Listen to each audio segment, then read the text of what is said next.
Welcome, everybody, to Dead Talk Live. I'm your host, Viz, and today our special guest is Calem MacDonald, who is starring in Kids vs. Aliens, coming to theaters, digital, and video on demand January 20th. Calem, thank you so much for being here today. How's it going, man? It's good. Thank you for having me, John. I appreciate it. It's our pleasure. I love your character. So let's get started with Billy. And where do we start with Billy? So when you first auditioned for the role of Billy in Kids vs. Aliens, did you have any idea or scope of the type of character you were going to be playing?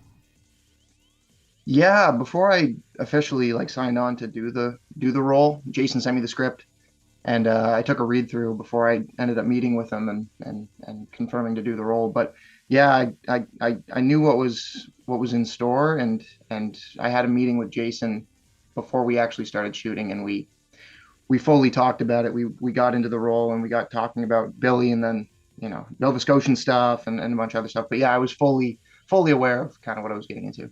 Okay. Now, Billy is beyond just a bully. He's mean and abusive and a whole bunch of other stuff.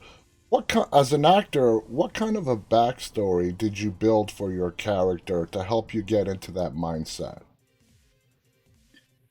I always forget to talk about this because this was a crucial part when me and Jason first had that meeting. So he told me to look at one of his inspirations. He told me to watch like a reality TV show called F Boy Island. Hmm. So he's like, go watch that, and you know, this is kind of what I'm thinking for the character. So I watched that. I was like, oh my God, all these guys suck. It's basically kind of, two-faced. Billy's two-faced. He's showing one thing to Samantha, and he has obviously has ulterior motives, wants to throw a party, all that stuff. But yeah, that was the first kind of piece of Billy that I built on, and then I kind of like to do a little bit of homework myself, so I made up. This wasn't in the script or anything, and Jason never mentioned this, but I kind of made it up that maybe Billy had a rough childhood growing up and just didn't feel loved, and in that case, he just kind of projected all of that negativity onto other people and just didn't want anybody else to feel like that. And that helps me rather than him just being like a horrible person all around. And there's no rhyme or reason to it. It kind of gives me something to pull from. So it kind of helps on the day. And that makes total sense. When I was watching the film and I was seeing Billy do his thing, I mean, that was the first thing that popped in my mind. What kind of parental influence did this guy have to be the way he is? So I'm totally with you there. When you read the entire script, not just Billy, but just the entire story itself, what did you think of it? You're like, wow, were you really excited and loved the script and the story and were really excited to see what the end product would look like? Yeah, I haven't been, I'm not too used to reading scripts like that in general, with how much goes on in the film. Mm-hmm. So reading it just on paper was a bit intimidating. I wasn't sure how it would come out. I wasn't sure because I knew at the time I knew a little bit about Jason, not too much. This was before I kind of looked into all of his other work. Mm-hmm. I was like, I don't know. Like I don't know what to make of it. And then I watched all of his other stuff, like his Slumber Party Alien Abduction, Hobo with a Shot. I knew of Hobo with a Shotgun, but watched that again and just all of his other shorts that he made. And I'm like, oh my, like if it comes out anything remotely close to these, other things that he's made, it's going to be incredible. So yeah, that was my first kind of, and then I had a meeting with Jason, and he completely sold it on me. Like the way he works and the way he talks about movies and the way he thinks was super inspiring, and I knew I couldn't not do it. Absolutely. Now, when people see antagonists, bad guys on the screen, they try to find some redeeming quality in their story arc. For Billy, I gotta tell you, man, I didn't see any redeeming qualities. I think he is such a damaged kid from, like we talked about, his probably growing up experiences. What's your take on that? Do you think there's anything redeemable about Billy? Yeah, it's tough to say because not spoiling anything, but throughout the film, it's tough to like the guy. Yeah. He shows the soft side of him. That's obviously convincing to Sam, and Sam's not a dumb person by No. any means. So there's some sort of convincing part of him that it could be it's believable, and it could be. it could be real, And that but makes he's him sort of so like a master manipulator, though, as well. that's what I was trying to get at. Yeah, he's so believable and so real as that fake character that he's putting on for Sam that Hmm. it's it's hard to have any empathy for him. But I guess on the day, in a sense, I kind of felt like, okay, this is such a, you know, this is just the actor thinking, I guess. It's not actually how I would think of someone in real life, but he's so good at manipulating. Hmm. It's hard to overlook that, Yeah. and that's his quality of just being that horrible type of person. And that was what I kind of like to pull from. Another thing I like to pull from was how he could kind of switch on the fly and be, you know, turned around 1 minute talking to himself about, this party's going to be insane, and then turn right around and give Sam, the complete 180 of, nice Billy. And that's a testament to you and your acting because you really pulled it off. You nailed it. Uh, to make the character really just so in a split second you have good Billy, and then the next second you see this totally different side of Billy. And there was Now, one, oh, sorry to interrupt, but there was one day, just speaking on that, where it's close to the start of the film. Billy comes to Sam's house, with, wanting to, get to know her. mm-hmm, And we were shooting it how Sam couldn't see my face, but the camera was on me. So Sam would be behind me yeah, where that sign is. And Jason was like, kind of mumble to your, I don't even know if this was in the script, but like mumble to yourself, like this house is perfect, and like kind of show the real Billy on this yeah. angle. And then when we turn around, Sam sees my face, and it's just kind of, and then he said, okay, play the fake Billy on this angle. So she Oh, doesn't see anything. He's kind of thinking to himself, and then flips around. So it's kind of switching on the fly. And Jason helped me with that on the day. He was like, this would be a cool idea. I'm like, hell yeah, that's awesome. that So is sick. awesome. Now, our guest yesterday was Dominic Marice, and when I asked him about Billy, he told us on how when the scene was ready to shoot, you would go into like this sort of like method type acting to get into the character, and it was a testament again on how you really wanted to get into the mindset of Billy. Is that an approach you use with all your characters, or was Billy on such a different level for you that you needed to do that to get into his headspace? I wouldn't necessarily, I guess it's a method, kind of. I Hmm. don't, just to clarify, I wasn't like walking around as Billy or No, anything like yeah. that. I know a lot of people, a lot of those crew members and actors are my friends. And if I would ever do that, I would never work in Halifax or Nova Scotia again. But I guess I kind of relate it back to like doing sports and just kind of needing to get in the zone. Like maybe just take a few breaths, like close your eyes, whatever you need to do to like kind of focus up, because there's a lot of stuff going on in the film set, and sometimes you're on your phone and you're texting your girlfriend or your mom or whatever.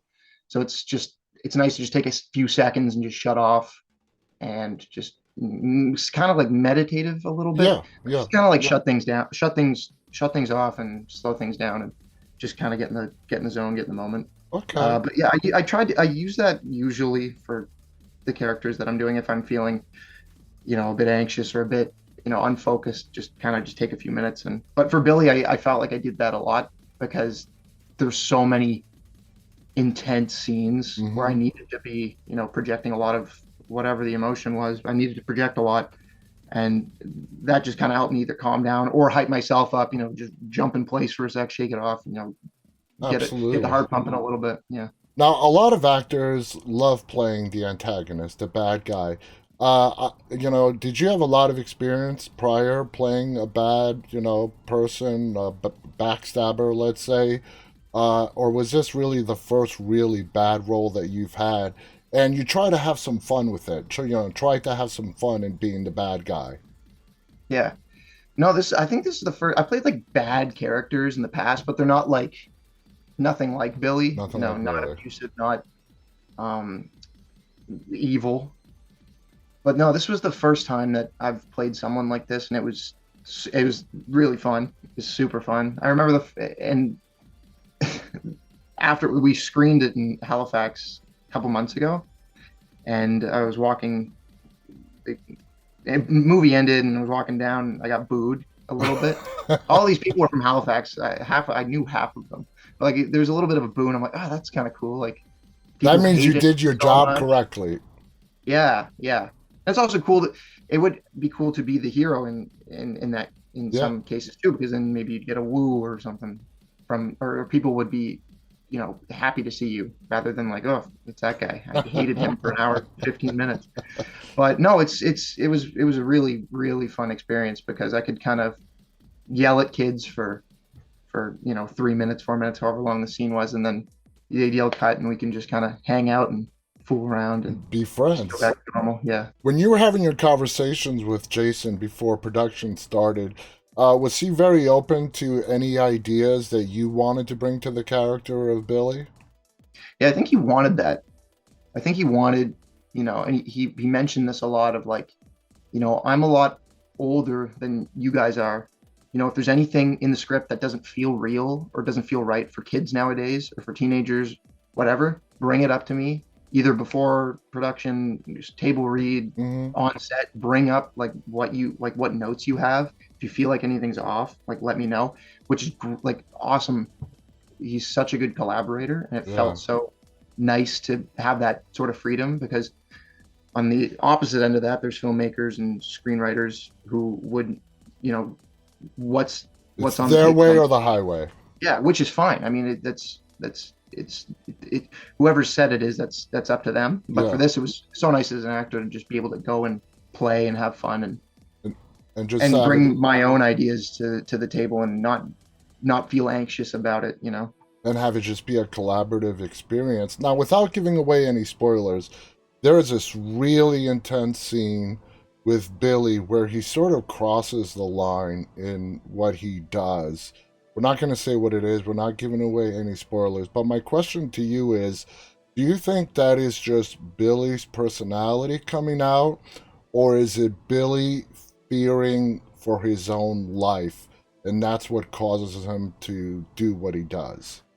I feel like I played him so narcissistic, and in the script he's so narcissistic and full of himself that he's only thinking about himself. There's Hmm. nobody else, and everyone else is expendable. So he's just thinking about himself the entire time, and that's what it can. It's yeah, it was just that's the way it was kind of written and the way I played him and the way I liked to play him. It was great because it led to so many different choices on the day and so many different reactions from the other actors as well. Watching that myself, it surprised me. I'm like, whoa. I mean, it was a cool surprise because it's not something you normally see. Did you like that aspect that was written into the script and it was not cut in the last moment, fearing any lashback or anything? I mean, did you enjoy that they kept that in there? Yeah, I liked beginning to end. There's a lot of stuff that they added actually. Not a lot of stuff was removed from the original script. A lot of stuff was just kind of added on. I Okay. was like, it kept getting like better and better as the revisions were going. So yeah, I loved the way that John and Jason wrote the character. It was a blast to play, I and can when people watch imagine. them, I'm sure Not, they'll be surprised. oh yeah, oh yeah, I definitely was. The film presented you guys in these very challenging physical environments. The water, the cold. It just looked really physically challenging. How did you handle all those physically challenging moments? Was it difficult? I was spared for the most part. I was actually kind of jealous because there's a huge water tank that they do survival training in Yeah, near my in Dartmouth, Nova Scotia, and a lot of the kids got to go, and I didn't get to go to the fun wave water tank. But that was all like heated pool, and that was fun for them. But I think the only day where I had uh, any challenges was we were shooting. Our studio was in this kind of like it was a old printing press warehouse. It wasn't an mm-hmm. actual like studio, but there's a lot of productions that get shot there. And it was like December, so it's a little cold in there. Yeah, And for one scene, there was it needed to be in a pool in water, but they used like I think it was like a Walmart above ground pool, and I was in and out of that like it was my last day actually shooting. I was in and out of that all day, all day, all day, Oh man. and like kind of soaking wet in like my costume that I had on, and it wasn't bad at all. But that compared to other actors, like Isaiah had to get, you know, into freezing cold water. I know Dominic and a couple of the other kids did, but yeah, I was spared compared to everybody else. Now, as I was reading up on you, I found this very interesting. You have a bachelor's, or in the process of getting a bachelor's in science, and you're an aviation lover. I find that interesting because I have a bachelor's in technology, and I have my A&P as an aircraft mechanic. And Oh, cool. as soon as I graduated college, way back when, I went and worked for the airlines for a good decade. Um, Tell us about your love of aviation. And I also read that while you were in school is when you were shooting Umbrella Academy. And how did you juggle the two? Yeah. Just your last point. Usually, when like the last few years that I've been shooting things has been during school, which was good because it's a job and I'm able to Yeah, pay for a little bit of school, which is great. And on the downside, it's you're away from school for a long time, so it's hard to keep up with the classes. But yeah, my I took a 4-year course at Mount Allison University for it's a Bachelor of Science in Aviation. So I just completed my commercial pilot's license. I have a couple of different multi-engine rating and IFR rating. congratulations, man. That's Thank you. awesome. I'm going back to school actually on Monday to do my instructor rating at Uh-huh. Moncton, my college.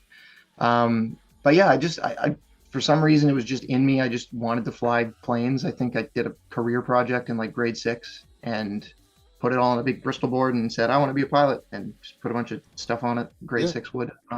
For But yeah, pe- it just was in me for this, and that was like the only thing I wanted to do after high school was either act or work in film, I guess.